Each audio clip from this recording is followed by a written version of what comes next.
Subscribe to our channel and press the bell icon for the latest updates. Kohli జైత్రయాత్ర అదొకటి మాత్రమే చేజారింది. Australia పర్యటనను విజయవంతంగా ముగించిన భారత్ న్యూజిలాండ్ గడ్డ మీద కూడా అద్భుతమైన ఆటతీరు కనబరుస్తుంది. వరుసగా 3 వన్డేల్లో గెలిచిన కోహ్లీ సేన మరో 2 మ్యాచ్లు మిగిలి ఉండగానే వన్డే సిరీస్ను గెలుపొందింది. ప్రత్యర్థిపై సంపూర్ణ ఆధిపత్యం చెలాయించిన భారత్ కివీస్ను చిత్తు చేసింది. ఈ విజయంతో కెప్టెన్గా కోహ్లీ అరుదైన రికార్డును సొంతం చేసుకున్నాడు. 63 వన్డేల్లో విరాట్ జట్టుకు నాయకత్వం వహించగా 47 మ్యాచ్ల్లో భారత్ గెలుపొందింది. 63 వన్డేల్లో సారథ్యం వహించిన అత్యధిక విజయాలు సాధించిన కెప్టెన్ల జాబితాలో కోహ్లీ 2వ స్థానంలో ఉన్నాడు. 50 విజయాలతో క్లీవ్ లాయిడ్, రిక్కీ పాయింటింగ్ సంయుక్తంగా అగ్రస్థానంలో ఉన్నారు. అత్యధిక విజయాల శాతం ఉన్న కెప్టెన్లలో కోహ్లీ 74.60% 2వ స్థానంలో నిలిచాడు.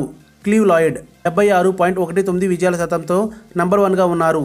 రిక్కీ పాయింటింగ్ 71.74% తర్వాత స్థానంలో ఉన్నారు. న్యూజిలాండ్ గడ్డ మీద వన్డే సిరీస్ విజయంతో ఇంగ్లాండ్ మినహా ఆడిన అన్ని దేశాల్లోనూ కోహ్లీ వన్డే సిరీస్ నెగ్గాడు. Zimbabwe, West Indies, Sri Lanka, South Africa, Australia, న్యూజిలాండ్లలో కోహ్లీ జట్టును గెలిపించాడు.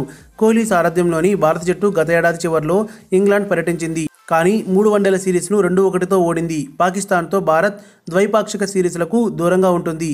మరిన్ని అప్డేట్స్ కోసం మన ఛానల్ని సబ్స్క్రైబ్ చేయండి. మీ కామెంట్స్ కింది సెక్షన్లో ఇవ్వండి. ఈ వీడియో గనుక మీకు నచ్చినట్టయితే లైక్ చేయండి, షేర్ చేయండి, సబ్స్క్రైబ్ చేసుకోండి.